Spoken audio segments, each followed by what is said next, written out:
Okay, so here we have a particle that moves along the x-axis for values of t from 0 to 9. And the velocity of the particle is given by this equation. V of t is equal to the sine of pi over 4 times t. And the particle is at position x equals -4 when t equals 0. So it starts at x equals -4. Okay, so for this interval, when is the particle moving to the right?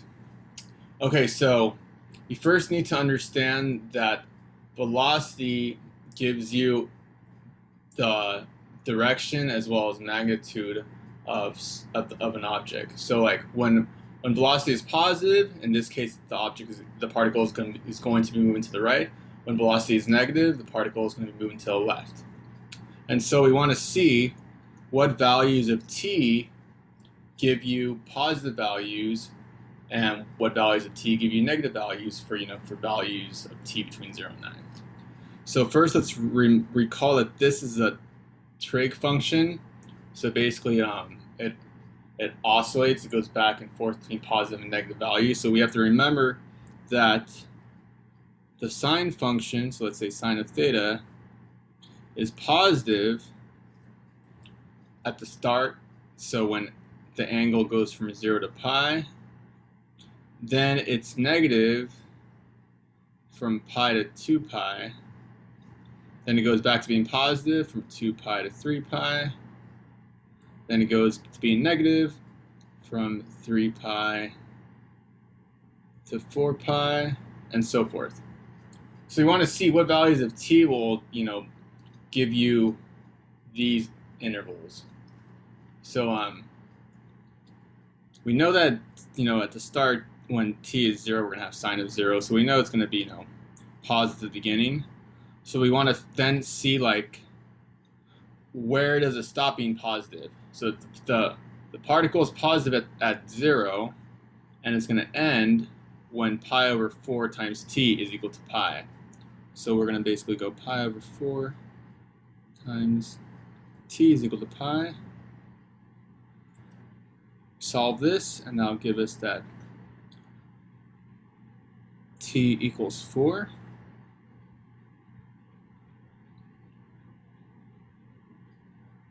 So we know it's going to be positive from 0 to 4. And let's see if we can get a 2 pi or 3 pi value. So let's see when pi over 4 times t is equal to 2 pi. So pi over 4 times t is equal to 3 pi.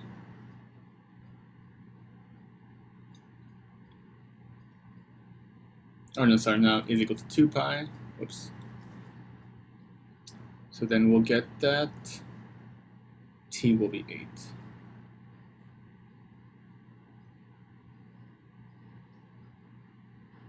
So the particle is moving to the right from 0 to 4, and then it starts moving to the right again at 8. And we only go to 9, so we know it's not going to switch anytime. It looks like it's every 4 units. And so it's going to be moving to the right on the interval from 0 to 4 and 8 to 9.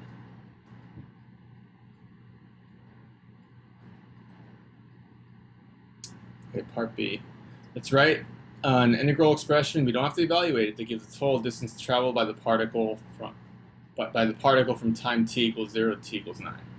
Okay, so let's again recall what the relationship is between velocity and distance in terms of integration. So let's try a little sketch here. Let's say we have some velocity graph or some velocity function. This is our velocity function.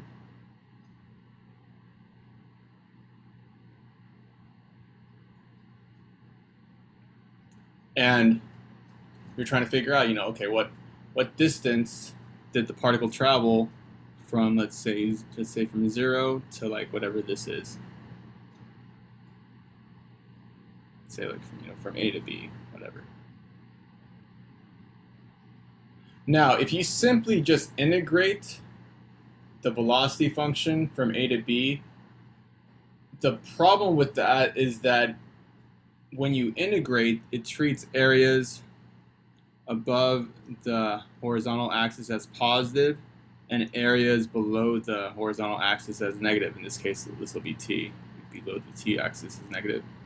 So that even though like we know the velocity, we know the particles to be traveling some distance, maybe it travels 10 units here and then 10 units here, it'll treat it like a positive number and a negative number. So it'll be like a positive 10 and a negative 10. So if you were just to integrate it, it's possible that the areas could cancel each other out and you would get a value of like 0 or some value that's misleading.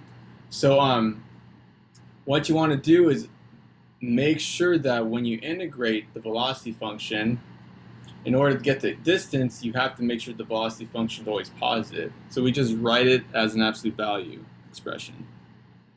So if we want to find the total distance traveled from t equals 0 to 9, we would integrate the velocity function from 0 to 9, but we're going to make sure it's always positive. So we write as absolute value, put absolute value symbols around it.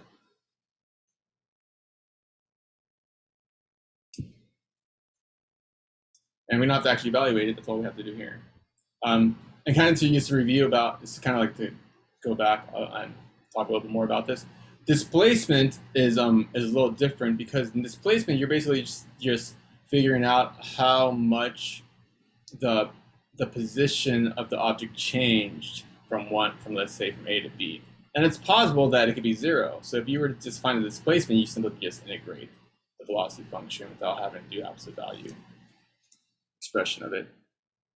All right, part C. Find the acceleration of the particle at time t equals 3. Is the particle speeding up, slowing down, or neither at t equals 3? Okay, so let's find the acceleration by just taking the derivative of velocity.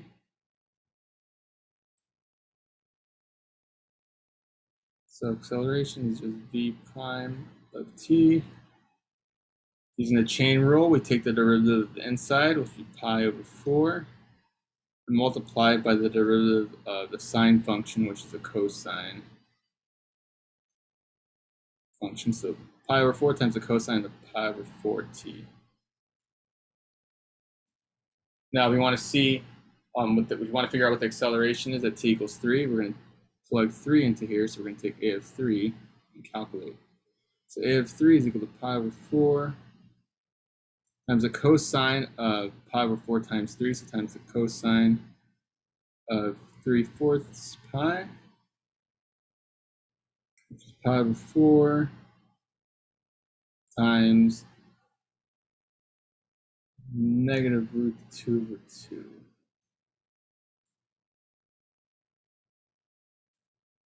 Or negative pi root 2 over 8.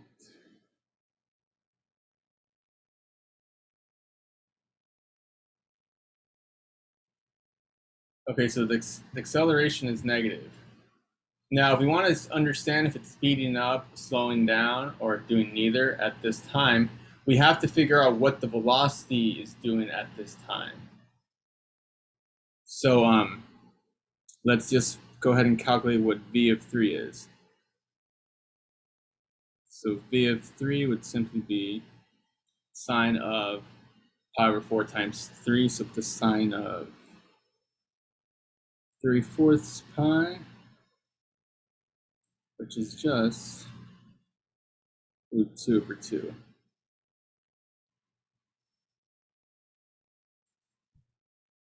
Okay, so now let's see what's going on. The velocity is positive at t equals 3, so that means that the particle is moving to the right. But the acceleration is negative at this time, which means that these are basically like kind of fighting each other. So it's slowing down in the positive direction. Like the particle's moving this way, but the acceleration is, moving against it. So this is v, and then a is like It's going that way. So it is still moving to the right, but it's slowing down. So we can say the particle moving to the right and slowing down.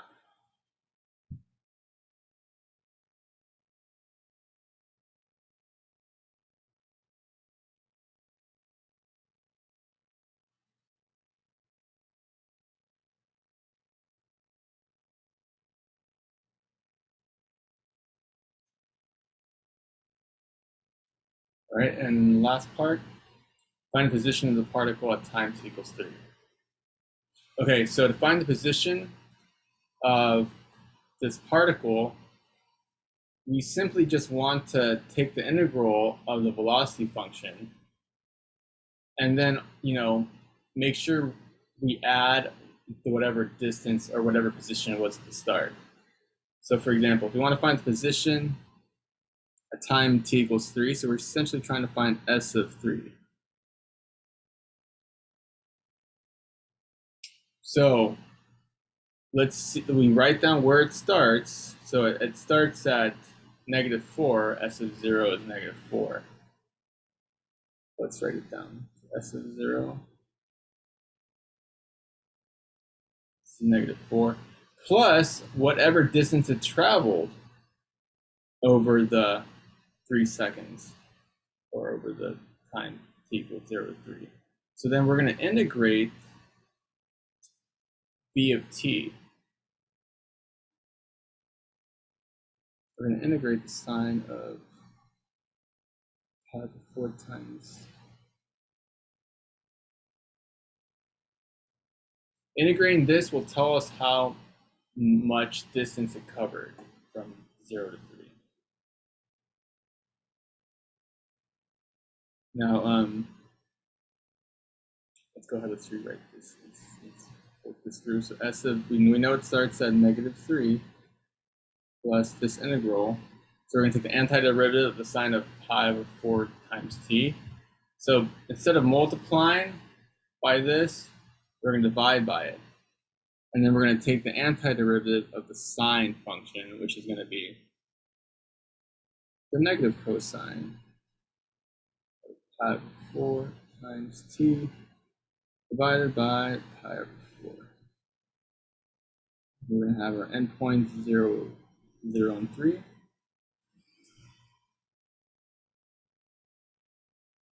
We'll figure out what this is. So -3 plus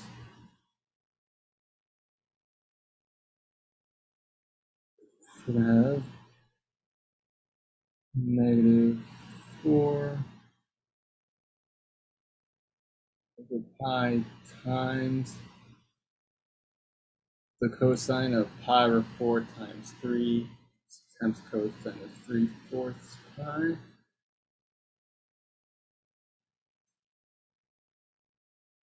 minus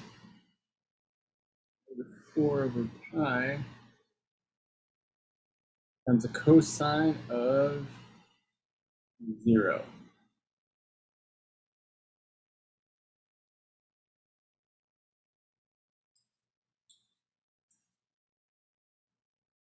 We'll get -3 plus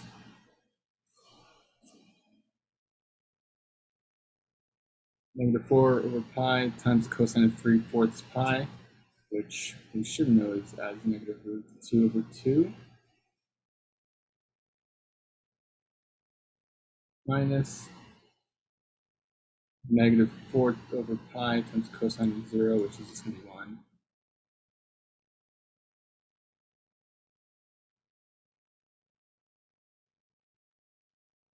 Now let's just clean this up. It's just going to be some simplifying.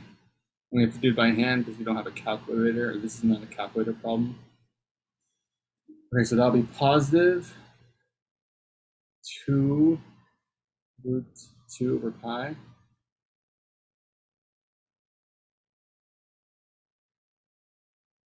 plus 4 over pi